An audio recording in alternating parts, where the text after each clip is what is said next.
I guess before you die, you start thinking, everything starts kind of passing through you through. It's like, from that moment I started thinking, wow, man. I'm starting to go about art, ideas of what I would paint and how important that was, what I wanted to say. It's almost like, what a revelation of changed the world. What this man accomplished is mind-blowing. The passion, the drive, the force.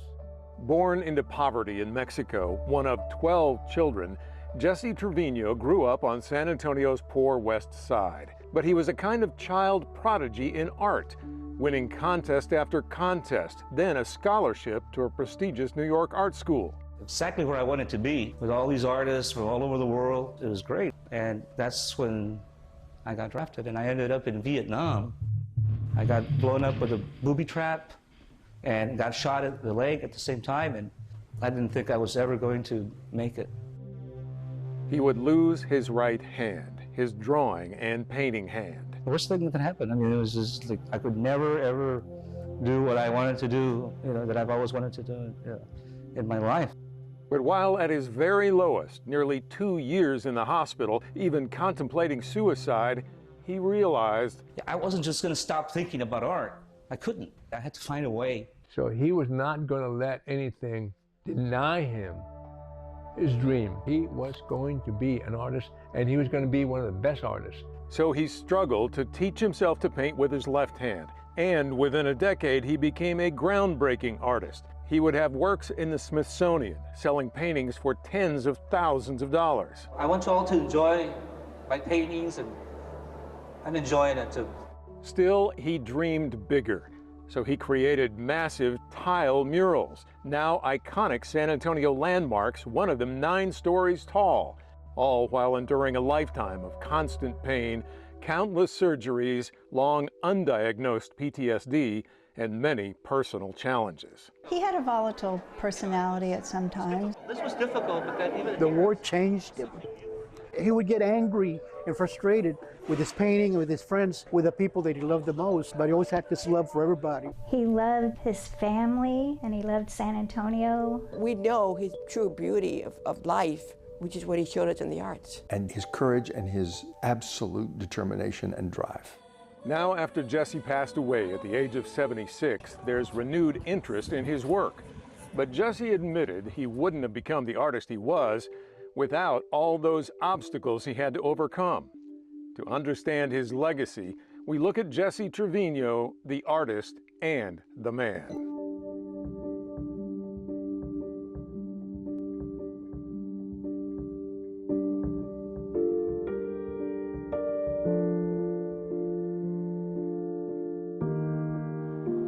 I'm Randy Beamer. I knew Jesse Trevino for 40 years, and working in TV news, I shot any number of stories on him and some of his projects, including his biggest, this 9-story tile mosaic called The Spirit of Healing.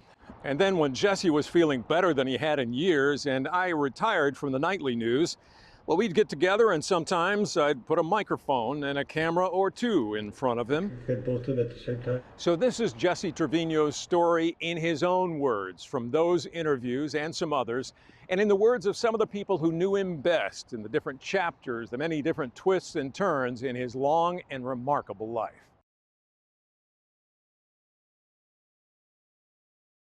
I remember Jesse always focusing on anything art. I mean, even from a little boy, I used to see him picking up pencils and doing little sketches.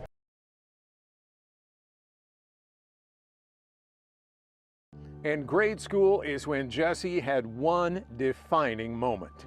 As a kid, the biggest imprint in my mind was the Whitty Museum. I don't know how he found out about this art contest for kids there at the Whitty Museum, but he did the famous picture of 2 little doves. It had a little small auditorium. My mother went. I don't know how many brothers and sisters, a bunch of us went over there, and little Jesse went up on the stage because they announced him as the winner, and he, was all excited. Calling out my name, and I'm so nervous. His eyes lit up, and we were all clapping for him. A lot of attention. I come from a world of no attention, you know, so obviously that recognition made me feel great.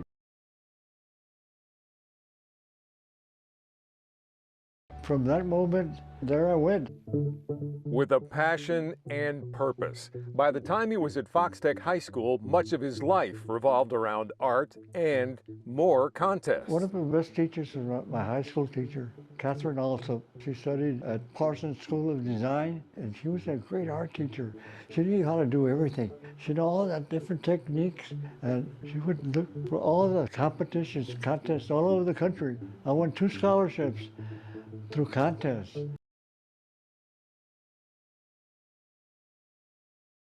He could have avoided military service if he wanted, but he chose instead to join the Army and wound up in Vietnam.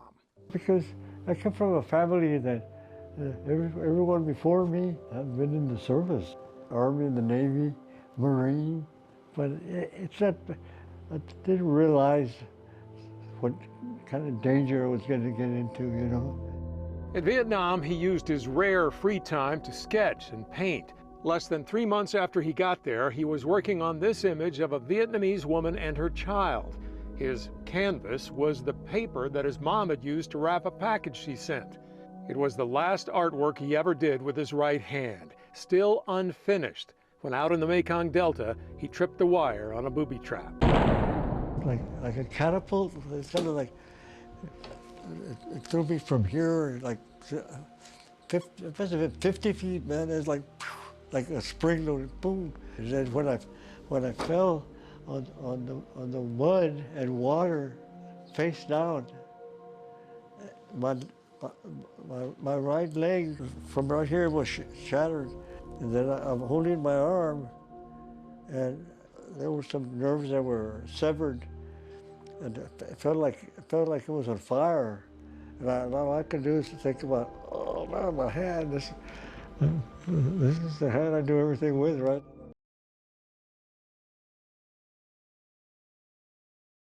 He was sent back to San Antonio and Brooke Army Medical Center, and he realized just how tough it would be to even survive. And that's where I met Jessie during that period. Armando Albaran lost both legs in Vietnam. Also from San Antonio's west side, he tried to make friends with Jessie. He was in a dark period of his life. He was very depressed, didn't want to talk to anybody. But he didn't run me away. I kept persisting. When Jessie was able to walk some, Armando asked Jessie to push him over to rehab. I told one of the therapists there, do me a favor. I got this friend of mine that comes here. He sits over there. He was an artist. Can you order an easel? The occupational therapy, he got the little canvas and he got paint. I would tell him every day, Jessie, look, there's a easel, some canvas, paints.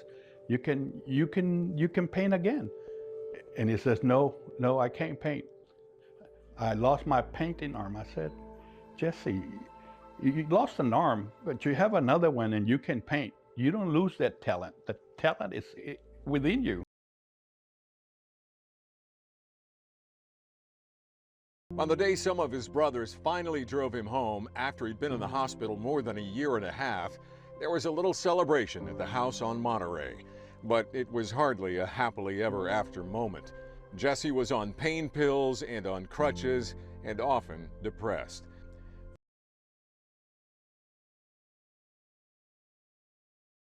A much more personal painting Jessie worked on in the 70s, also on a black background, would eventually become one of his most iconic works, though he painted it directly on a wall in a bedroom of his house. I started thinking about my life, and of course the hand was the main deal, holding the Purple Heart, and that was the only image that I had that went on there first. He called it Mi Vida, My Life, and it evolved as he added different elements. My first real car that I had, the girlfriend, one of my old girlfriends. Sweet bread with a cup of coffee, things that I love. My pain pills, Darabon, myself in Vietnam, my favorite Budweiser.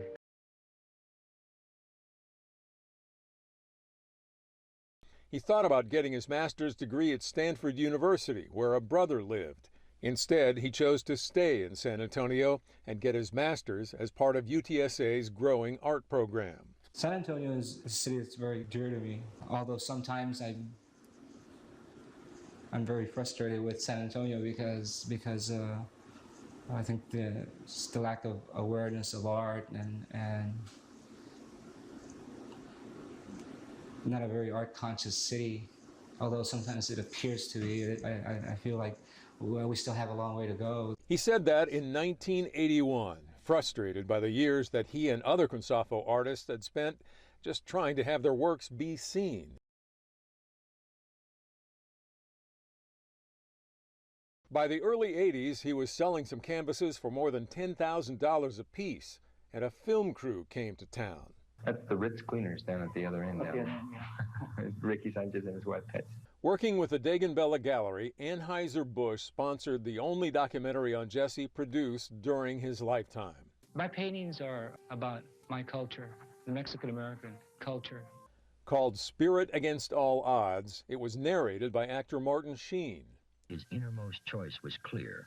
Force-feed a reluctant hand the sweet diet of artistic knowledge, or live an empty and listless life without palette, brush, or paints. One of the young up-and-coming artists in the United States, not only as a Hispanic painter, but as a realist contemporary painter. The film was less than 20 minutes long and came out fairly early in Jesse's career, before his big landmark tile mosaics, though it did include a brief mention of his first hand-painted tile work at Market Square. I've yet to exhibit in some of the most prestigious museums. The main goal that I have. When I do that, then perhaps I'll be successful.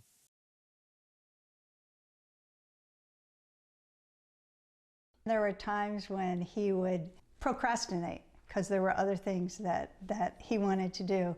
The piece that was commissioned through Avance for Prince Charles. When we took it to be framed 2 days before, there was still a little wet paint. But it was done and it was presented. We shipped it to Buckingham Palace. Because of Rosemary Kowalski, the Spirit of Healing was finished on schedule. The rain hit hard downtown tonight, just minutes before they unveiled a huge new landmark. This has to be the most exciting event for me as an artist and for all of San Antonio. It's awesome. Jesse outdid himself. I wanted to cry when I first saw it. It is beautiful beyond words. It's going to be a landmark. And Jesse was already working on something else that would become another landmark. As I interviewed him just before the Spirit of Healing was unveiled, it was literally in the background. This painting is a painting, I'm doing it for myself. I always have to find the time, no matter what I'm working on, that I do the paintings of my ideas. That 3D painting of a votive candle, a veladora, would eventually become the model for his second biggest public art project.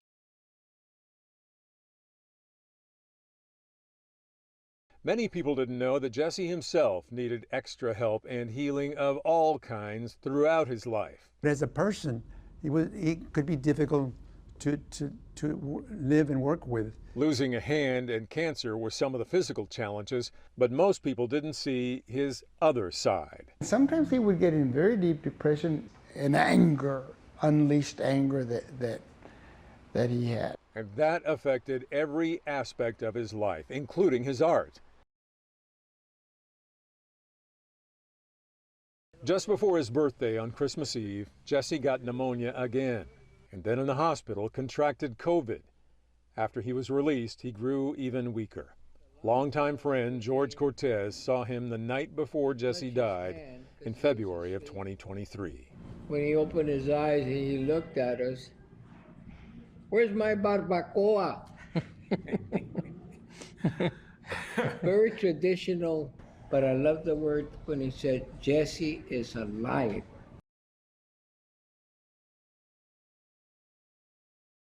But when it comes down to the real work and what you're going to do, you want to give it everything that you can in that painting, that you create a life of its own, strong in the message that when I'm gone and when an artist does a painting and they're gone, that painting is just as fresh and it's just as powerful in what it says, 100 years from now.